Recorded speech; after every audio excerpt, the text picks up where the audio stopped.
നമ്മുടെ ഒ പിയിൽ നിന്ന് പലരും വന്ന് പറയുന്ന ഒരു കംപ്ലൈൻ്റ് ആണ്. ഓരോ ദിവസം കഴിയും തോറും അവരുടെ മുഖവും മറ്റ് ശരീരഭാഗങ്ങളൊക്കെ ഇരുണ്ടിരുണ്ട് വരുന്നുണ്ട്. എന്തൊക്കെ ചെയ്തിട്ടും എത്രയൊക്കെ കെമിക്കൽസോ അല്ലെങ്കിൽ മറ്റ് പ്രൊഡക്ട്സോ ഒക്കെ ഉപയോഗിച്ചിട്ടും ഇതിനൊരു മാറ്റം സംഭവിക്കുന്നില്ല. ഓരോ ദിവസം കഴിയും തോറും ഇത് കൂടി വരികയാണ് എന്നുള്ളത്. എന്തൊക്കെയാണ് ഇതിൻ്റെ പ്രധാനപ്പെട്ട കാരണങ്ങൾ എന്ന് നോക്കാം. പ്രധാനമായും ഇത് ചിലപ്പോൾ നിങ്ങൾക്ക് മറ്റ് അസുഖങ്ങൾ ഉണ്ടെന്നതിൻ്റെ ഒരു സൂചനയായിരിക്കാം. ഹോർമോണൽ ഇംബാലൻസ് നമ്മുടെ ശരീരത്തിൽ വരുമ്പോൾ ഇത്തരത്തിലുള്ള ഡിസ്കളറേഷൻസ് ഫേസിലും മറ്റ് ശരീരഭാഗങ്ങളിലും ഉണ്ടാകാറുണ്ട്. PCOD, ഹൈപ്പോതൈറോയിഡിസം എന്നിവയുടെ ഭാഗമായിട്ട് ഇങ്ങനെ സംഭവിക്കാറുണ്ട്. അതുകൂടാതെ നിങ്ങൾക്ക് ഫാറ്റി ലിവർ ഉണ്ടെങ്കിലും ഇങ്ങനെയുള്ള ഡിസ്കളറേഷൻസ് ഒക്കെ ഉണ്ടാകാം. കൂടാതെ പ്രഗ്നൻസി അല്ലെങ്കിൽ പ്യൂബർട്ടി, മെൻസസ് ആകുന്ന സമയത്ത് അല്ലെങ്കിൽ മെൻസസ് നിൽക്കുന്ന മെനോപോസിൻ്റെ സമയത്തൊക്കെ ഹോർമോണൽ ഇംബാലൻസ് കാരണം ഇങ്ങനെ സംഭവിക്കാം. അതുകൂടാതെ കൂടുതലായിട്ട് സൺ എക്സ്പോഷർ കിട്ടുന്ന ആളുകളാണെന്നുണ്ടെങ്കിലൊക്കെ ഇങ്ങനെ ഇരുണ്ട് വരാനുള്ള സാധ്യതകൾ കാണുന്നുണ്ട്. കൂടാതെ നിങ്ങളുടെ സ്കിൻ കെയർ റുട്ടീൻ ശരിയായ രീതിയിലല്ല എന്നുണ്ടെങ്കിൽ, അതായത് നിങ്ങളുടെ സ്കിന്നിന് അനുയോജ്യമായ രീതിയിലല്ലാത്ത പ്രൊഡക്ട്സും കെമിക്കൽസുമാണ് ഉപയോഗിക്കുന്നത്, കൂടുതൽ ബ്ലീച്ചിങ് ചെയ്യുന്നു, അങ്ങനെയുള്ള കാര്യങ്ങളൊക്കെ ചെയ്യുന്നുണ്ടെങ്കിലും ഇങ്ങനെ സംഭവിക്കാവുന്നതാണ്.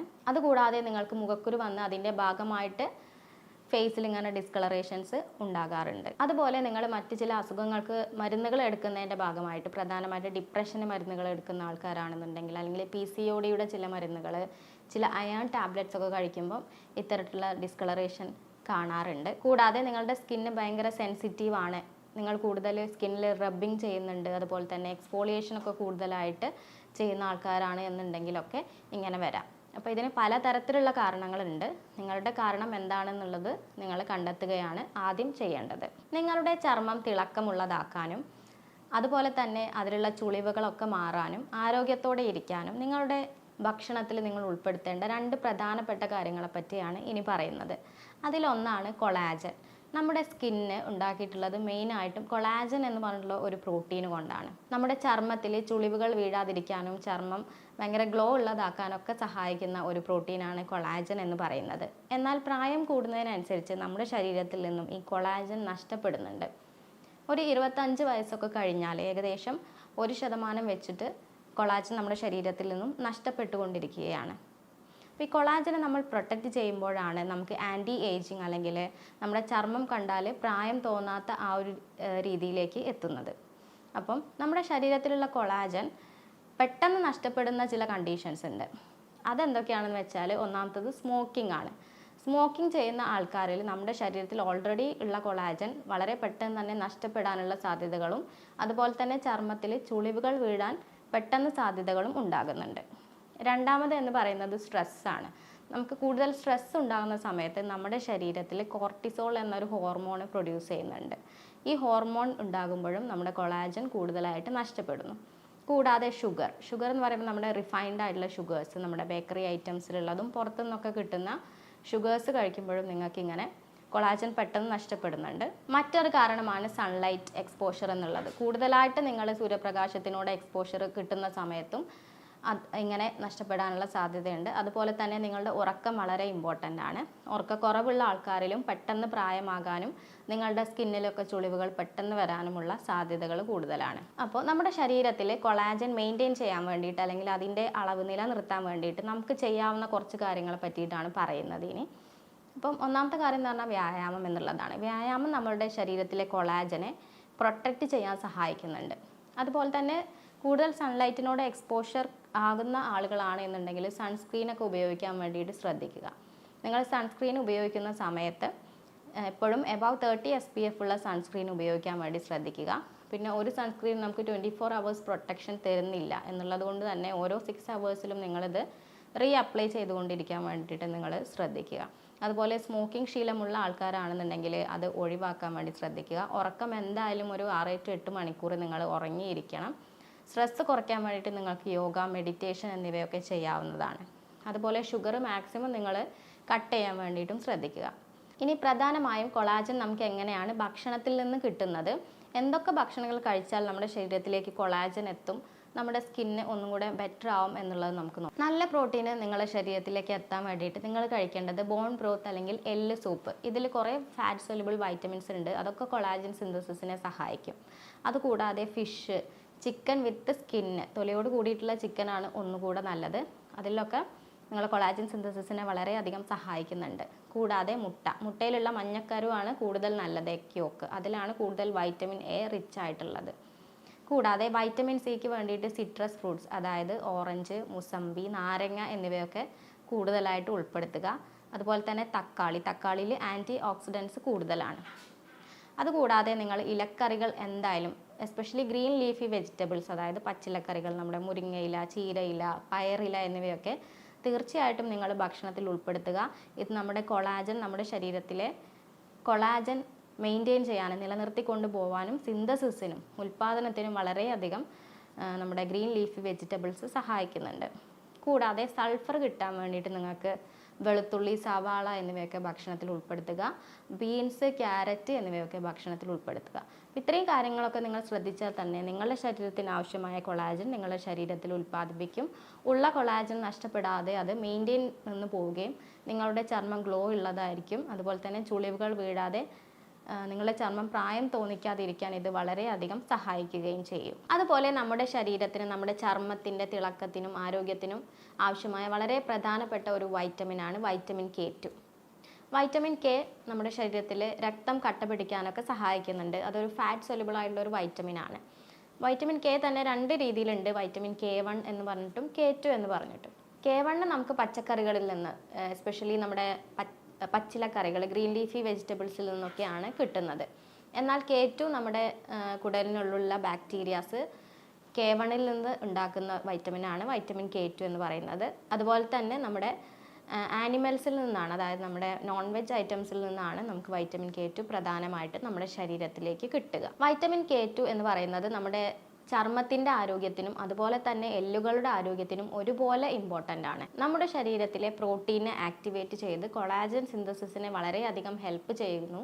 അതുവഴി നമ്മുടെ ചർമ്മത്തിൻ്റെ ആരോഗ്യവും തിളക്കവും മെച്ചപ്പെടുത്തുക എന്നുള്ളതാണ് വൈറ്റമിൻ K2ന് നമ്മുടെ ചർമ്മത്തിലുള്ള ഒരു പ്രധാനപ്പെട്ട കർമ്മം എന്ന് പറയുന്നത്. അപ്പോൾ വൈറ്റമിൻ K2 നിങ്ങളുടെ ശരീരത്തിലേക്ക് എത്തണമെങ്കിൽ നിങ്ങൾ കഴിക്കേണ്ട ഭക്ഷണങ്ങൾ എന്ന് പറയുന്നത് പ്രധാനമായും നിങ്ങളുടെ ചിക്കൻ ബ്രസ്റ്റ്, അതുപോലെ തന്നെ ചിക്കൻ്റെ ലിവർ, താറാവിൻ്റെ ലിവർ എന്നിവയിലൊക്കെ ഇത് ധാരാളമായിട്ട് അടങ്ങിയിട്ടുണ്ട്. അതുകൂടാതെ ബട്ടർ, ചീസ്, മുട്ടയുടെ മഞ്ഞക്കരു എന്നിവയിലും വൈറ്റമിൻ K2 ധാരാളമായിട്ട് അടങ്ങിയിട്ടുണ്ട്. അപ്പോൾ ഈ ഭക്ഷണങ്ങൾ നിങ്ങൾ പ്രധാനമായിട്ടും ഉൾപ്പെടുത്തുക. അപ്പോൾ നിങ്ങളുടെ ശരീരത്തിൽ വൈറ്റമിൻ K2 ധാരാളം ഉണ്ടാവുകയും അതുവഴി കൊളാജൻ സിന്തസിസ് നടക്കുകയും ചെയ്യും. അതിനോടൊപ്പം തന്നെ നിങ്ങൾ ഭക്ഷണത്തിൽ ഉൾപ്പെടുത്തേണ്ട മറ്റൊരു ഫുഡാണ് omega-3 ഫാറ്റി ആസിഡ്സ് എന്നുള്ളത്.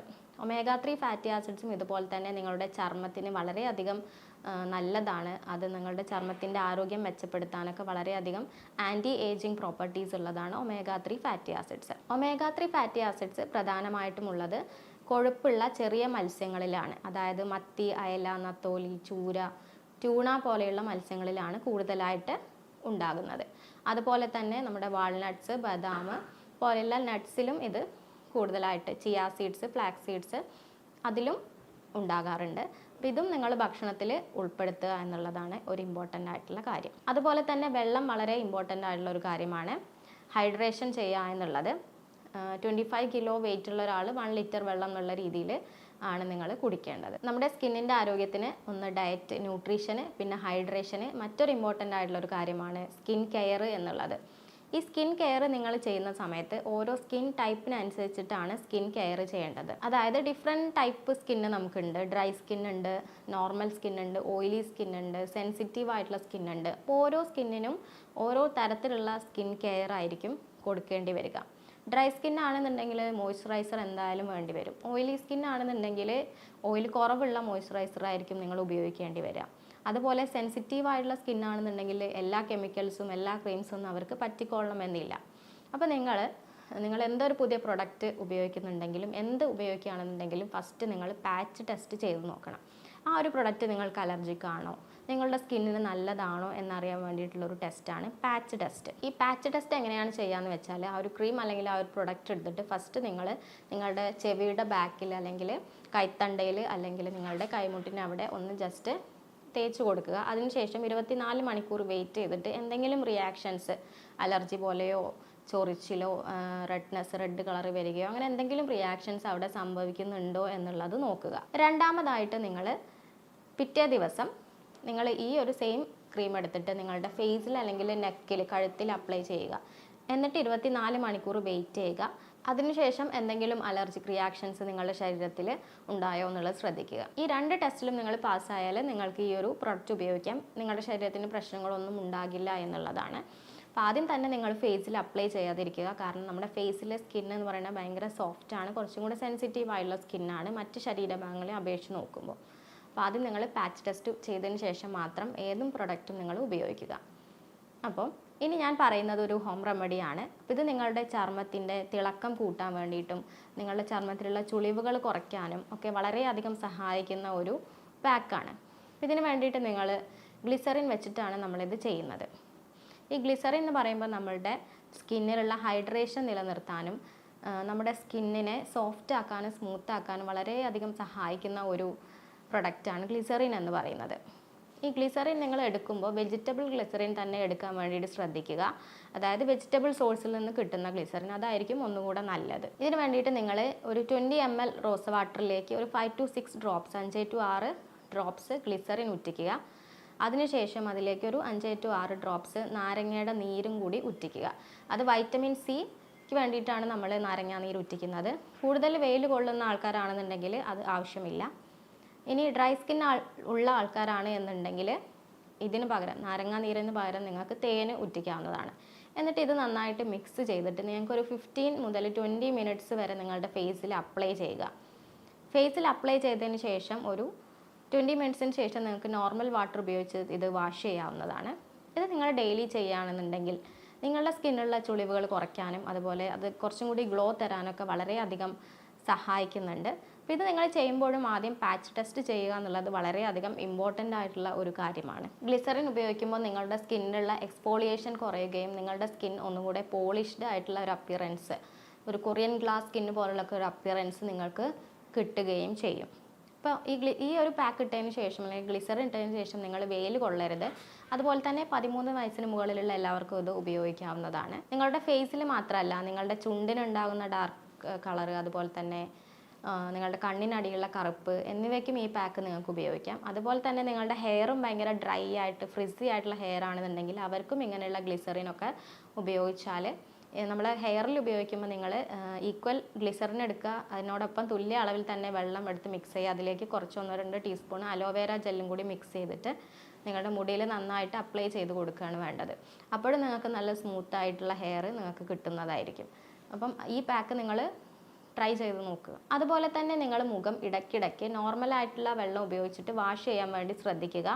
എപ്പോഴും നിങ്ങൾ സോപ്പ് ഉപയോഗിച്ചിട്ട് കഴുകണമെന്നില്ല. അത് നിങ്ങളുടെ മുഖം കൂടുതൽ ഡ്രൈ ആക്കാനുള്ള സാധ്യതയുണ്ട്. അതുപോലെ തന്നെ കിടക്കുന്ന സമയത്ത് നിങ്ങളുടെ ഫേസ് നന്നായിട്ട് വൃത്തിയാക്കി ഡ്രൈ ആക്കിയതിന് ശേഷം മാത്രം നിങ്ങൾ കിടക്കുക. നിങ്ങൾ മേക്കപ്പ് യൂസ് ചെയ്തിട്ടൊന്നും നിങ്ങൾ കിടക്കാതിരിക്കുന്നതാണ് നല്ലത്. നിങ്ങൾ എപ്പോഴും ഫേസ് നന്നായിട്ട് വാഷ് ചെയ്തിട്ട് മാത്രം കിടക്കാൻ വേണ്ടി ശ്രദ്ധിക്കുക. ഇനി ഇത്രയൊക്കെ ചെയ്തിട്ടും നിങ്ങളുടെ മുഖത്തിൻ്റെ കളർ, ഡാർക്ക് കളറ്, ഡള്ളായിട്ടുള്ള കളറ് ബ്രൈറ്റ് ആയിട്ടില്ല, അല്ലെങ്കിൽ നിങ്ങളുടെ മുഖക്കുരുവൊക്കെ അതിൻ്റെ പാടുകളൊക്കെ എപ്പോഴും ഉണ്ടെന്നുണ്ടെങ്കിൽ നിങ്ങൾ ഒരു ഡോക്ടറെ കൺസൾട്ട് ചെയ്തിട്ട് അതിനുള്ള ട്രീറ്റ്മെൻറ്റ് എടുക്കുക. അപ്പം നിങ്ങളുടെ അതിൻ്റെ അടിസ്ഥാന കാരണം എന്താണ്? ചിലപ്പോൾ ഫാറ്റി ലിവർ കൊണ്ടായിരിക്കാം, തൈറോയ്ഡ് ആവാം, PCOD ആവാം. അപ്പോൾ അടിസ്ഥാന കാരണം എന്താണെന്ന് കണ്ടെത്തിയിട്ട് അതിനെ ട്രീറ്റ് ചെയ്യാൻ വേണ്ടിയിട്ട് ശ്രദ്ധിക്കുക. അപ്പോൾ നമ്മളിവിടെ ചെയ്യണത് ഒരു രോഗിയുടെ ശാരീരികവും മാനസികവുമായിട്ടുള്ള പ്രത്യേകതകളൊക്കെ പഠിച്ച് മനസ്സിലാക്കുന്നു. അവരുടെ അടിസ്ഥാന കാരണം എന്താണ്, മൂലകാരണം എന്താണെന്നുള്ളത് കറക്റ്റായിട്ട് പഠിച്ച് ആർട്ടിഫിഷ്യൽ ഇൻ്റലിജൻസിൻ്റെയും യൂറോപ്യൻ നിർമ്മിത സോഫ്റ്റ്വെയറിൻ്റെയൊക്കെ സഹായത്തോടെയാണ് രോഗനിർണയവും മരുന്ന് നിർണയവും നടത്തുന്നത്. അതിനുശേഷം ജർമ്മൻ പൊട്ടൻസി മെഡിസിൻസ് ആണ് ഈ ചികിത്സയ്ക്കായിട്ട് ഉപയോഗിക്കുന്നത്. അതുകൊണ്ട് തന്നെ അടിസ്ഥാന കാരണം എന്താണെന്ന് കണ്ടെത്തി ചികിത്സിക്കുന്നത് കൊണ്ട് തന്നെ നമുക്ക് ജീവിതകാലം മുഴുവൻ മെഡിസിൻ എടുക്കേണ്ട ഒരവസ്ഥ ഉണ്ടാകുന്നില്ല. അതുപോലെ തന്നെ പാർശ്വഫലങ്ങളൊന്നും ഉണ്ടാകുകയില്ല. അപ്പോൾ നിങ്ങൾക്ക് ഇതുമായി ബന്ധപ്പെട്ട് എന്തെങ്കിലും സംശയങ്ങൾ ഉണ്ടെന്നുണ്ടെങ്കിൽ താഴെ ഞാനെൻ്റെ നമ്പർ കൊടുക്കുന്നുണ്ട്. അതിൽ നിങ്ങൾക്ക് എന്നെ കോൺടാക്റ്റ് ചെയ്യാവുന്നതാണ്. സ്നേഹത്തോടെ doctor Sreekala, senior consultant, doctor Basil Soumya hospital, Pandikkad, Malappuram ജില്ല.